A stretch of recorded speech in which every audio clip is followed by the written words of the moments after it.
Hey guys, James here. Today we're going to be talking about this book, The Storm by Akeem Balogun. This book was sent to me by the publisher for review, and so here it is. First time we're doing a publisher requested review here on the channel. This is a book all about, it's a short story collection by, I think it's a first time author, Mr. Balogun. It's pretty good. It's about all sorts of things, as a short story collection, as you can imagine would be. It focuses around the concept of disasters and extreme situations and basically how normal people deal with those situations. It's a very interesting read, especially given the times that we're currently living in. I don't know if it came out in 2020, this book, so I'm not sure if he has some sort of psychic powers or whatever, to know that humanity would be in the midst of disaster as the book was published. But a lot of the themes in it resonated with me, especially considering the situation that we're in. The titular story, The Storm, focuses around this massive superstorm, basically, that sweeps the whole country for like at least 2 weeks, floods massive areas. And like there's a moment in that story where like they're watching the news and they're like, surely this will be over any day now, and they're watching and the weather comes on and the guy just says, I don't know what to tell you, there's literally no end in sight to this thing. And then they're just like, oh my god, nothing will be normal again. And it's kind of, I'm sure we're all feeling a little bit of that these days.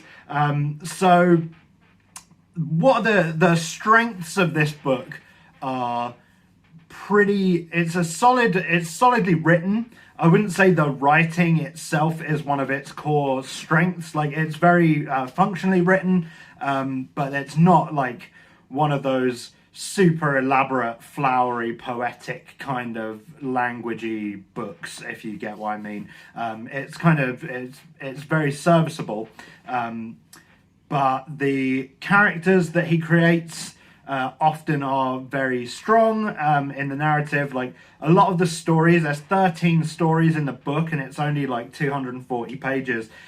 So as you can imagine, they're very brief snippets of these characters. But within that, you kind of get a very good idea of who they are. The characters don't repeat. Like, there's no... it's a thing that I've found sometimes in short story collections. Like, the character might just be the same character in each story, which is an issue I have with H.P. Lovecraft's work, especially, where every protagonist is him.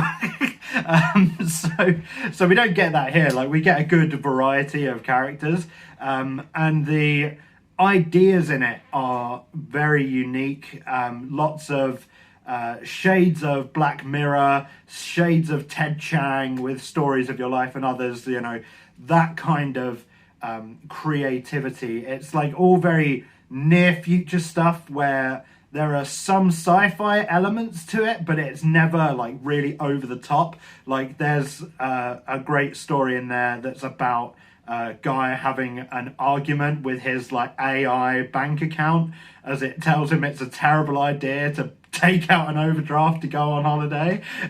It's like, that's a fantastic thing that like kind of has shades of something that you could see happening in the real world, and like those ideas are really, really neat. One of the, I think the big thing that made like it, that appealed to me the most with this collection, was the way that the world building is done, to connect all of these stories into a kind of shared universe.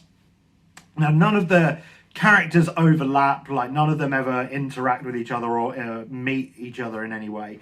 But from the very beginning, you know, it begins with the storm. And there's no like chronology of these stories or anything. Like, there's no real indication that one happens after another or anything like that. But the way that the universe is constructed gives them a shared universe, because like you'll catch references later on to like a character will be like, oh, you know, like things were a lot better before the storm happened, and you're like, oh, so like this happened, like the storm happened in this setting as well. And like there'll be like a character will mention like there's a character who he mentions like he wants to get a comic book for this superhero called Visionary. Who's like, I want Visionary #1. I know this is going to be big one day. And then like later on in the book, there's a short story from the perspective of Visionary, the superhero, like in real life. And like all of those like little things, like they really like they interconnect to give this much more rich sense of world building than you would get in just a singular short story. And I think it was really well done. Like I love stuff like that where it really interweaves like these little references. So it's like if you've been paying attention, you'll catch like little things. Like in one of the later stories, someone mentions like, oh, I'll need to ask my I'll need to ask my bank account before I make this purchase. And it's like oh yeah, like the AI bank accounts, like it's a really neat touch. Like it's some really cool stuff. I think one of the weaknesses of the book is it's 13 stories, and as I say, not a lot of pages. I think a lot of the ideas had a lot more room to be developed. There were some stories where I felt like we're really getting into the meat of who this character is, and it's like, okay, like we've set up a conflict for the character, like how is it going to be resolved? And then it's like the next page of the story is just over, and it's like like it doesn't, it's not bad, but it's like you're like, I wish there was like a little bit more on some of these stories to really like flesh out the meat of what you were trying to say with the story, because the ideas are, like I say, are really good. Just some of them I'd probably like to see explored a little bit more, but from a first-time author, like this is a really nice little collection of stories. It's probably just what I needed because I've been on like a 6,000-year reading slump at this point. So reading something nice and short was really nice for me personally. So thank you very much for sending it. I very much enjoyed reading it. And I guess that's it for now. I mean, go and check it out if you fancy doing so. That is The Storm by Akeem Balogun. So go and read it, or don't if you didn't think that sounded something like you'd be interested in. And I will see you in the next video at some point when/if I finish another book this year. Bye for now.